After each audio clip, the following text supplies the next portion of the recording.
आपका स्वागत है जीएस विजन में। यदि आपने मेरे चैनल को सब्सक्राइब नहीं किया है तो पहले सब्सक्राइब जरूर करें और बेल बटन को दबाना ना भूलें।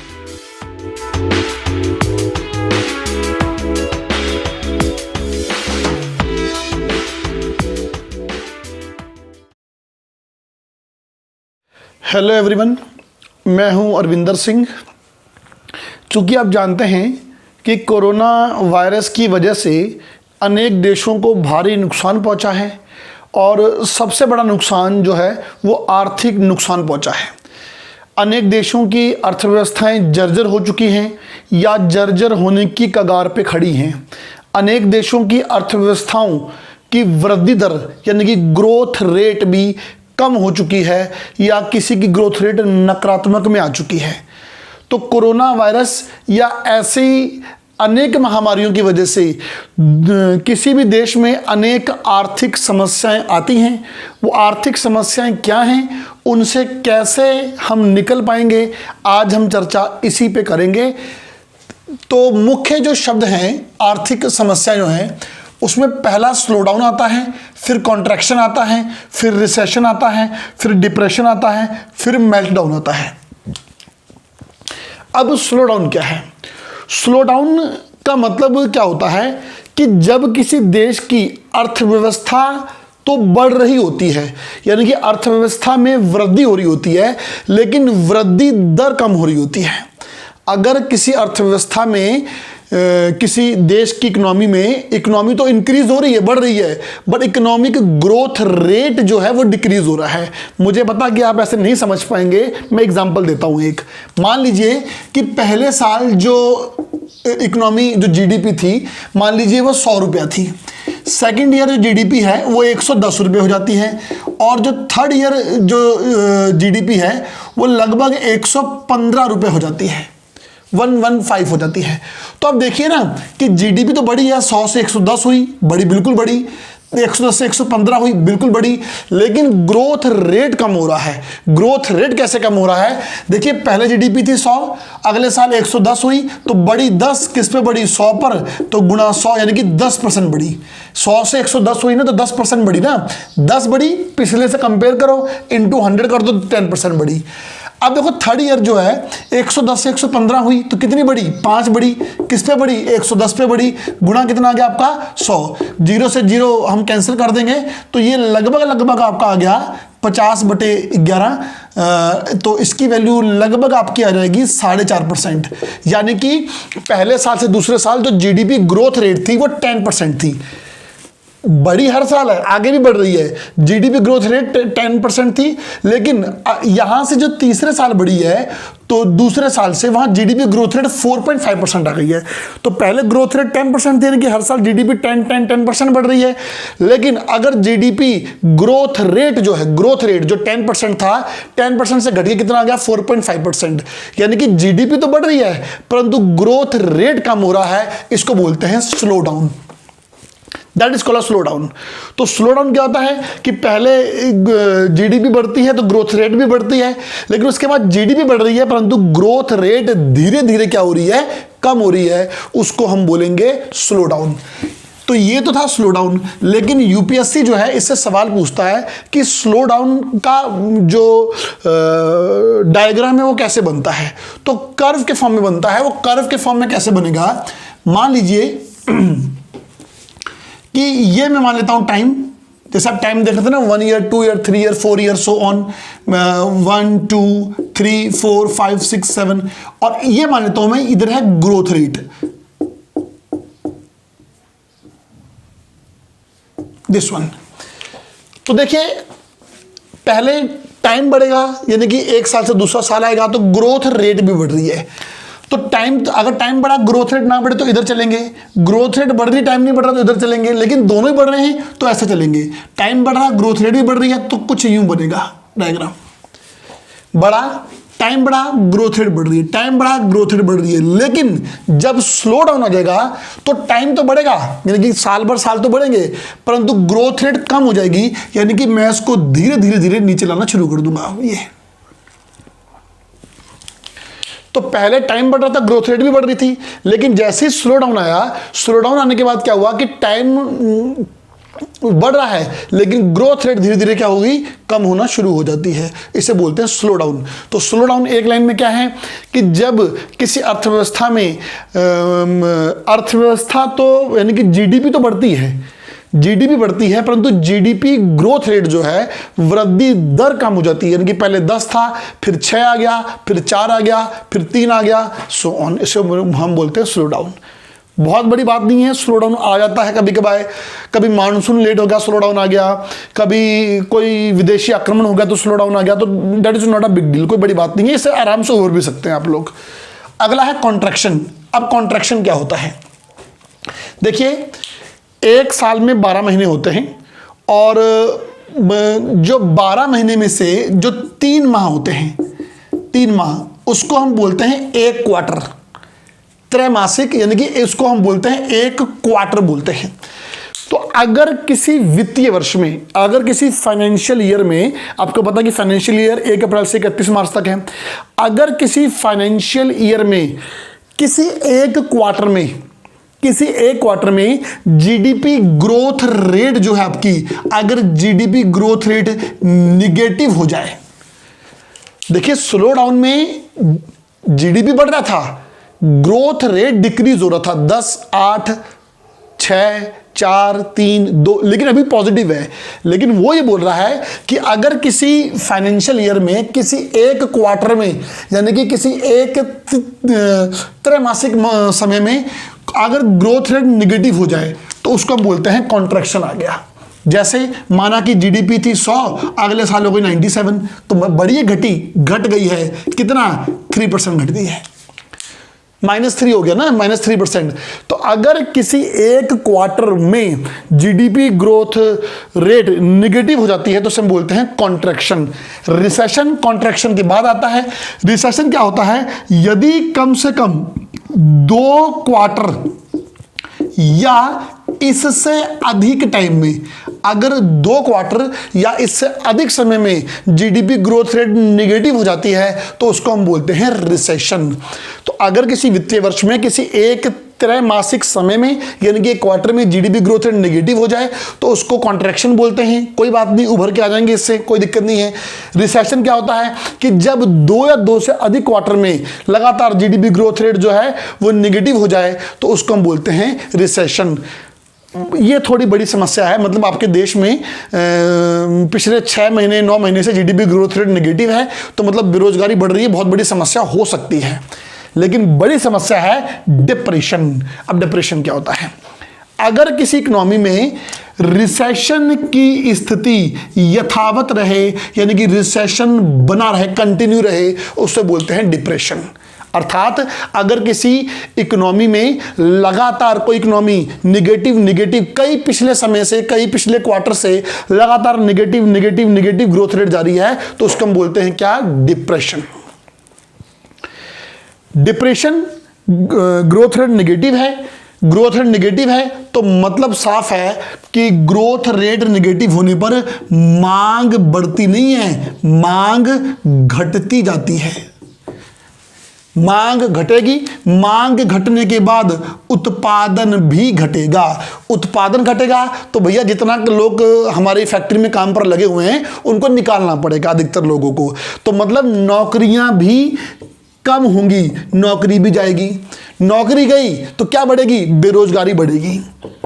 बेरोजगारी जो है वो इंक्रीज होगी, इनकी बढ़ेगी। और जब बेरोजगारी बढ़ेगी तो बैंकों से लिया हुआ पैसा हम कैसे दे पाएंगे, हम बैंकों से लिया हुआ पैसा नहीं दे पाएंगे, तो बैंकों द्वारा दिया गया कर्ज भी डूबेगा। तो इसे बोलते हैं डिप्रेशन, यानी कि मंदी। जब ये आती है, मांग घटती है, उत्पादन घटता है, नौकरियां जाती हैं, बेरोजगारी बढ़ती है और बैंकों द्वारा दिया गया कर्ज जो है वो डूब जाता है। डिप्रेशन वो होता है जब जीडीपी ग्रोथ रेट लगभग निगेटिव 10% होती है। डिप्रेशन में जीडीपी ग्रोथ रेट लगभग निगेटिव 10% होती है। लेकिन अगर डिप्रेशन बहुत बड़ा हो जाए, बहुत बड़े स्तर पर हो जाए, लंबे समय तक, देखिए डिप्रेशन आया कब था, 1929 में, 1929 महामंदी, पहले मंदी आई थी। लेकिन अगर डिप्रेशन लगातार बना रहे तो उसे बोलते हैं महामंदी, यानी कि ग्रेट डिप्रेशन। 1929 की मंदी के पीछे एक बहुत बड़ी वजह भी ये थी कि जर्मनी द्वारा बहुत मात्रा में नोट छाप देना। तो जो महामंदी आई थी वो 1930 से 42 आई थी। ये आज तक की सबसे बड़ी महामंदी है। तो पहले डिप्रेशन आएगा, उसके बाद ग्रेट डिप्रेशन आएगा, लेकिन सीधा कभी नहीं आता। पहले स्लो डाउन आता है, फिर कॉन्ट्रैक्शन आता है, फिर रिसेशन आता है। कॉन्ट्रैक्शन रिसेशन 2009 में भी आया था, आराम से उभर जाते हैं, उससे कोई बड़ी बात नहीं है। फिर लेकिन इससे उभरना बड़ा मुश्किल है डिप्रेशन से।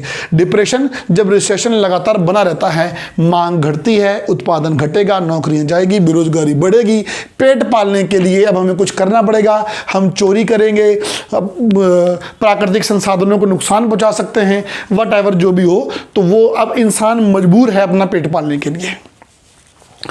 मेल्टडाउन क्या होता है कि जब बाजार में मंदी आती जाती है बार बार, ये डिप्रेशन आ गया, रिसेशन आ गया, तो आपके शेयर बाजार और वित्त बाजार जो होते हैं, शेयर बाजार और वित्त बाजार यानी कि फाइनेंशियल मार्केट भी धड़ाम से गिर जाते हैं। जैसे कोरोना वायरस के बाद भारत का गिरा था ना कुछ समय के लिए, तो इससे भी ज़्यादा गिर जाते हैं। बिल्कुल 100 से माना आ गया 10 रुपये पर शेयर की वैल्यू।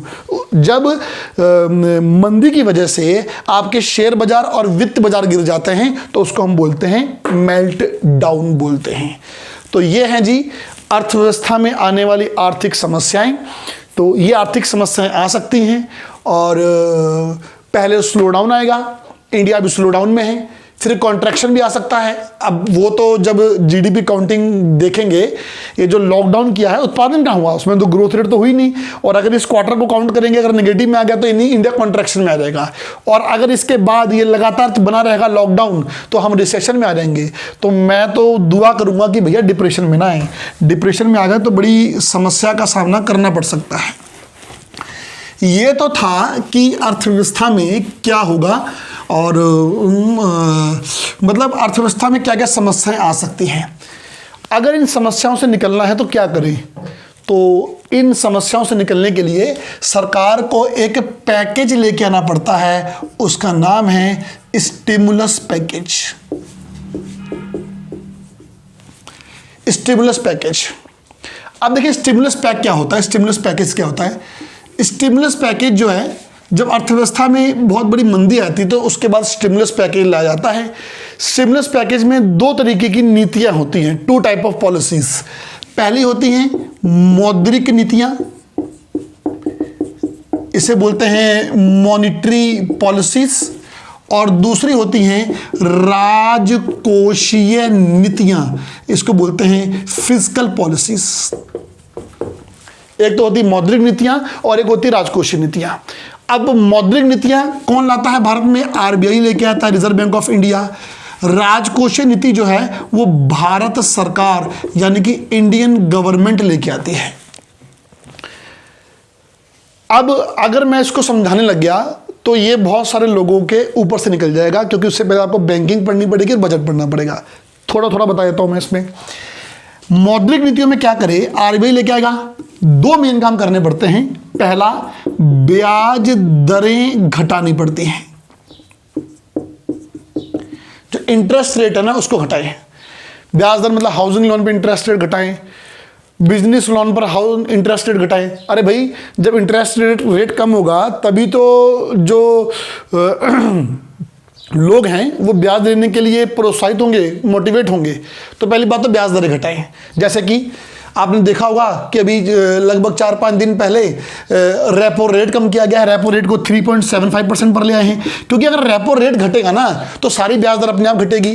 क्योंकि जो आजकल हाउसिंग जो लोन है वो रेपो रेट पे ही फ्लेक्सिबल होते हैं। रेपो रेट घटेगा तो हाउसिंग लोन का इंटरेस्ट भी घटेगा, रेपो बढ़ेगा तो ये भी बढ़ेगा। तो रेपो घटाने का मतलब है कि रेपो रेट घटाया, इसका मतलब जो हाउसिंग लोन इंटरेस्ट रेट है वो भी अपने आप घटा।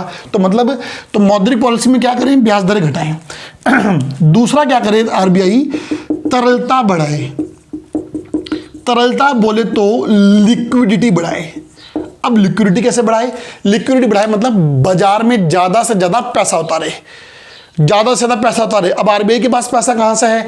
आरबीआई बाजार में पैसा उतारे केंद्र सरकार से लेकर, सेंट्रल गवर्नमेंट से लेकर। केंद्र सरकार से लेकर पैसा उतारे और कुछ जो बिजनेस संस्थाएं हैं और एग्रीकल्चर सेक्टर हैं इनको थोड़ा रियायत दी जाए, रिबेट दी जाए। जैसे एग्जाम्पल के लिए अभी 4-5 दिन पहले जो नाबार्ड है, नाबार्ड को लगभग 25,000 करोड़ का पैकेज दिया गया है एग्रीकल्चर सेक्टर में। सीडीबी को लगभग 15,000 करोड़ का पैकेज दिया गया है इंडस्ट्रियल सेक्टर में। एनएचबी जो नेशनल हाउसिंग जो बैंक्स हैं उनको 10,000 करोड़ तक का पैकेज दिया गया है। तो मतलब ये जो आरबीआई ने पैकेज दिया है, आरबीआई का अभी 5 दिन पहले पैकेज आया, सबने पढ़ा कि आरबीआई ने ये पैकेज दिया, वो पैकेज दिया। अरे समझो तो सही, आरबीआई उस पैकेज से करना क्या चाह रहा है? आरबीआई उस पैकेज को लाने के बाद तरलता को बढ़ाना चाह रहा है ताकि मंदी ना आए, बाजार में मंदी ना आए। तो ये मुख्य उद्देश्य है। राजकोषीय नीति में सरकार क्या करे? मुझे लगता है कि सरकार को 3 काम कर देने चाहिए। एक तो सरकार को सरकारी खर्च बढ़ाना चाहिए। सरकारी खर्च मतलब पब्लिक एक्सपेंडिचर बढ़ाए, अपना सरकारी खर्च बढ़ाए मतलब सब्सिडी दे, हर चीज़ में सब्सिडी, सिलेंडर में सब्सिडी, खाने में सब्सिडी, पीने में सब्सिडी। अब कुछ लोग सोच रहे होंगे कि दारू में सब्सिडी मिल जाए, लिक्विड में मिल जाए, तो वो नहीं मिलेगी, बाकी सब में सब्सिडी मिल जाएगी खाद्यान्न वस्तुओं में। तो सरकार सरकारी खर्च को बढ़ाए, यानी कि सब्सिडी दे। दूसरा, सरकार कर में कटौती करे। कर में कटौती करे मतलब टैक्स रेट जो है कम कर दे। भाई माना कि पहले मेरी इनकम थी 100 रुपया और सरकार टैक्स लेती थी 20 रुपये और मेरे पास बचा कितना 80। तो सरकार क्या करे, टैक्स कम कर दे, 10 कर दे। अब 10 किया तो माना मेरी इनकम अभी भी 100 ही है और टैक्स दे रहा हूँ मैं कितना, अब 10, मेरे पास कितना बचा 90। तो पहले बच रहा था 80, अब बचा 90 यानी कि 90। तो ज़्यादा बचेगा तो मतलब मैं अब डिमांड करूँगा, मैं मांग करूँगा, उत्पादन बढ़ेगा। तो उत्पादन बढ़ाने के लिए लोगों को काम पर लगाया जाएगा, लोगों को नौकरियाँ मिलेगी, बेरोजगारी कम होगी। तो जी कर में कटौती करे, सरकारी खर्च बढ़ाए, सरकार कर में कटौती करे। और तीसरा, सरकार एक और काम करे, निवेश में सब्सिडी दे। जो आपके यहाँ निवेश हो रहा है ना, चाहे घरेलू हो चाहे विदेशी निवेश हो, निवेश इन्वेस्टमेंट में सब्सिडी दे ताकि विदेशी पैसा आपके यहाँ पर आए, है ना। तो सरकार को ये पैकेज जो है अपनाना चाहिए। ये बहुत बड़ा पैकेज होता है, पूरी अर्थव्यवस्था के लिए पैकेज होता है। इसको बोलते हैं स्टिमुलस पैकेज। अगर अर्थव्यवस्था चौपट हो जाए तो हमें स्टिमुलस पैकेज को लेके आना पड़ता है, इस बात को ध्यान रखना। फिर एक और बात ध्यान रखना कि अगर किसी आर्थिक संकट की वजह से पूरी अर्थव्यवस्था जो खराब ना होकर कोई एक सेक्टर जर्जर हो चुका है, देखिए एक सेक्टर खराब हो चुका है, अगर जो आर्थिक समस्या किसी एक सेक्टर में आई है, एग्रीकल्चर सेक्टर में, बैंकिंग सेक्टर में, सर्विस सेक्टर में, या किसी एक सेक्टर में अगर समस्या आई है, तो एक सेक्टर के लिए स्टिमुलस पैकेज नहीं लेके आते हैं। एक सेक्टर के लिए लाया जाने वाला जो पैकेज होता है उस पैकेज को बोलते हैं बेल आउट पैकेज। तो सरकार 2 तरीके की पैकेज लाती है, स्टिमुलस पैकेज पूरी इकोनॉमी के लिए, बेल आउट पैकेज अर्थव्यवस्था के किसी एक विशेष क्षेत्र के लिए लाया जाता है। तो ये तो था आज का लेक्चर कि महत्वपूर्ण आर्थिक समस्याएं क्या हो सकती हैं, उसके बाद उनसे कैसे निकलेंगे मैंने आपको बताया। और वीडियो कैसा लगा, like, comment and also share. Thank you.